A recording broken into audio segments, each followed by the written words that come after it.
Queridos amigos em Cristo, vou compartilhar a história de uma mulher muito especial chamada Helena, que através de sua influência ocorreu o divisor da religião católica. De uma rápida, progressiva e expansiva ramificação da religião católica, pois ela se expandiu rapidamente em todo o Império Romano, mas trouxe junto um dos períodos mais negros para os seus seguidores. Com todas as perseguições dos diversos imperadores romanos que passaram nos 3 primeiros séculos, o número de santos mártires que a Igreja Católica tem são incontáveis. A exemplo de Maria, que foi a aurora que precedeu a vinda de Jesus, encontramos em Helena, a outra mãe, que por sua influência conseguiu por fim a perseguição que a Igreja Católica sofria, colaborando para que seu filho Constantino decretasse o Edito de Milão. Conhecida por ser mãe do primeiro imperador romano que reconheceu o cristianismo, Helena representa um divisor de águas na história da Santa Igreja de Cristo.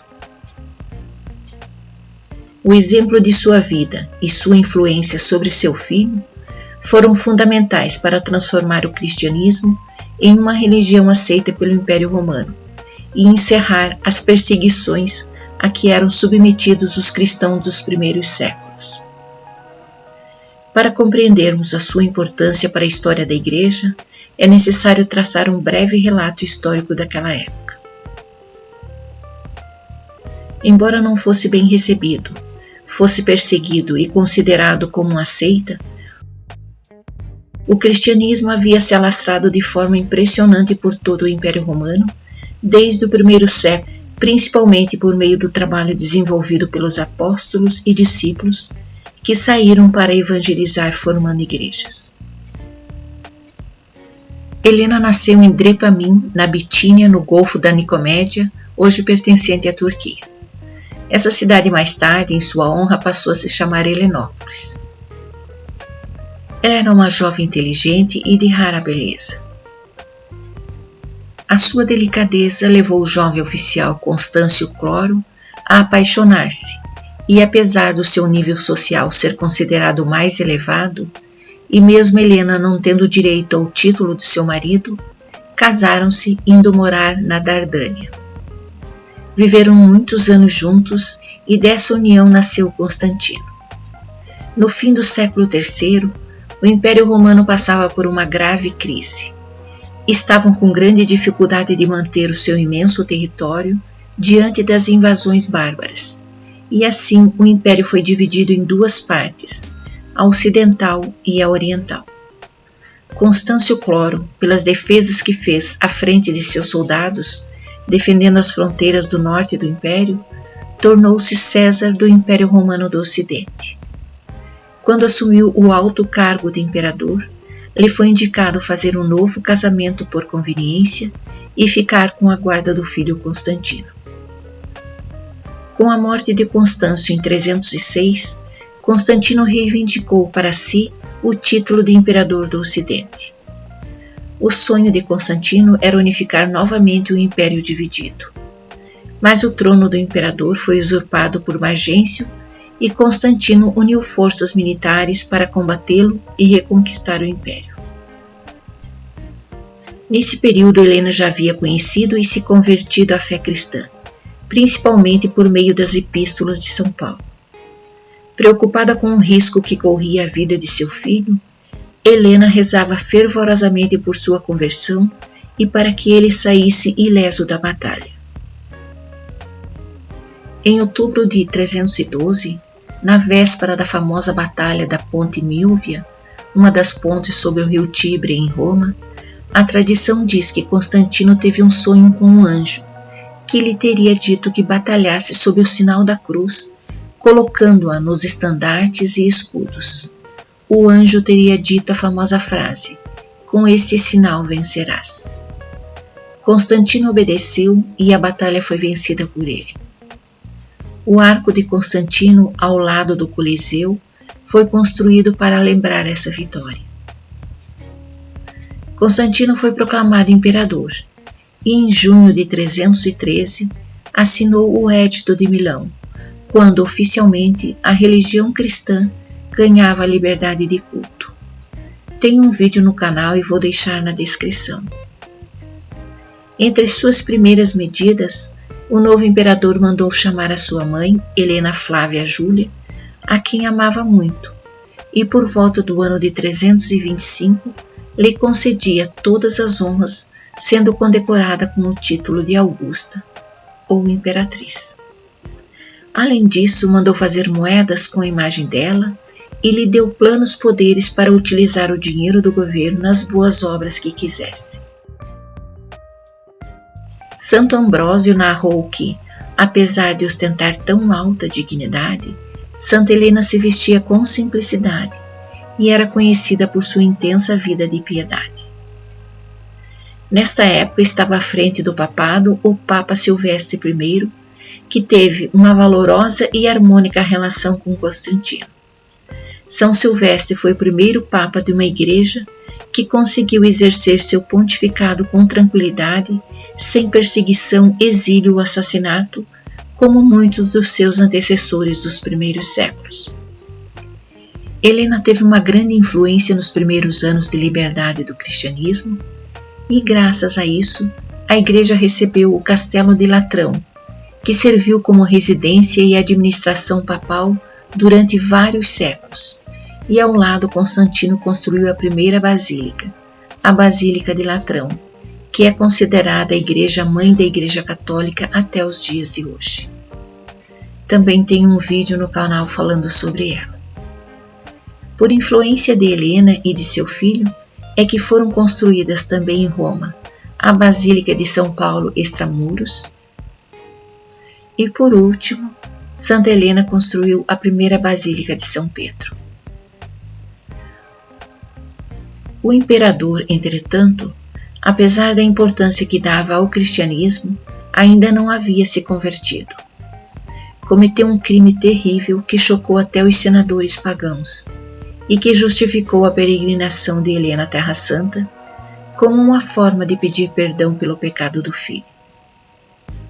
A segunda esposa de Constantino I, Fausta, supostamente o havia traído com um enteado, Crispo. Constantino, enfurecido, mandou matá-los de maneira cruel.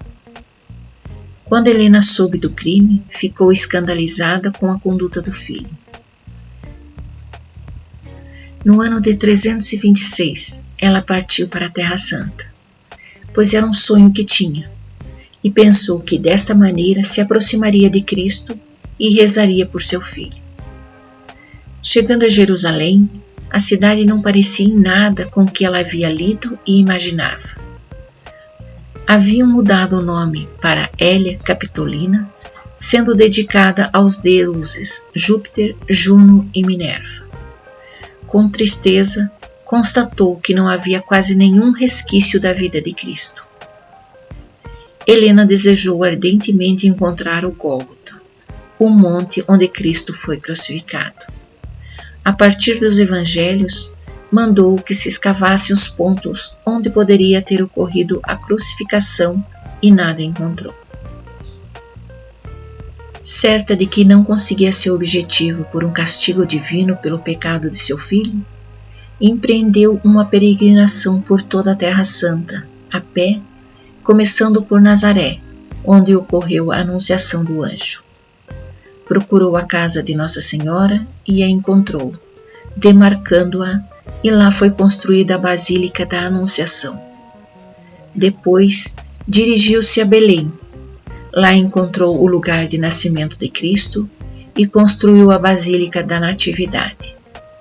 Depois, se dirigiu ao Rio Jordão, onde Cristo foi batizado, e de lá foi ao Mar da Galileia. Em Betânia, Helena encontrou o túmulo de Lázaro, e lá foi construído o Santuário de São Lázaro.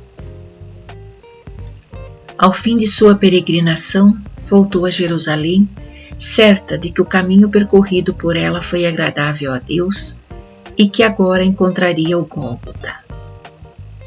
Em Jerusalém, Helena foi ao Monte das Oliveiras. Neste local, construiu a Basílica do Pater Noster.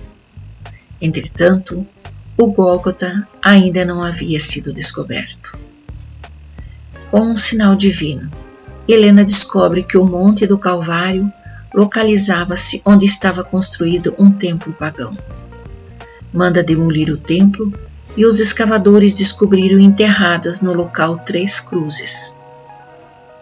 A história diz que Helena descobriu qual das 3 cruzes era a de Cristo com um milagre, no qual a verdadeira cruz curou um doente. No lugar onde encontrou a cruz, Helena construiu a Igreja do Santo Sepulcro. Os 3 cravos que perfuraram o corpo de Jesus foram doados por Helena para Constantino.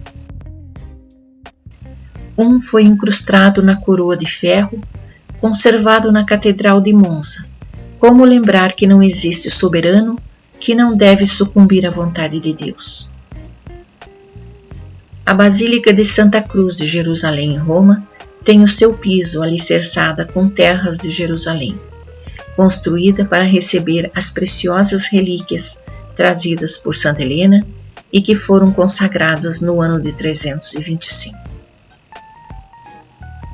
As basílicas romanas e as de Jerusalém, ao longo do tempo, passaram por reformas, mas permanecem no mesmo local destinadas a ela por Constantino e Helena. Faleceu aos 80 anos, quando seu corpo foi velado para a Via Labicana, em Roma, onde foi sepultado em um mausoléu em sua homenagem.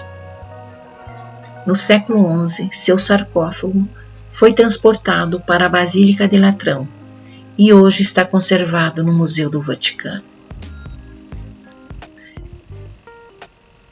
Helena teve um papel crucial na liberdade do culto do cristianismo e ainda, graças a ela, com as construções feitas a seu mando, Jerusalém tornou-se terra de peregrinação, onde os cristãos do mundo inteiro podem percorrer os passos de Cristo. No dia 18 de agosto, a Igreja celebra a memória de Santa Helena. Santa Helena, rogai por nós. Conta para mim se você já conhecia uma parte da história de Santa Helena. Obrigado por estar nesse canal. Se inscreva, curta e compartilhe. Que Deus os ilumine e proteja com uma semana abençoada. Até o próximo vídeo.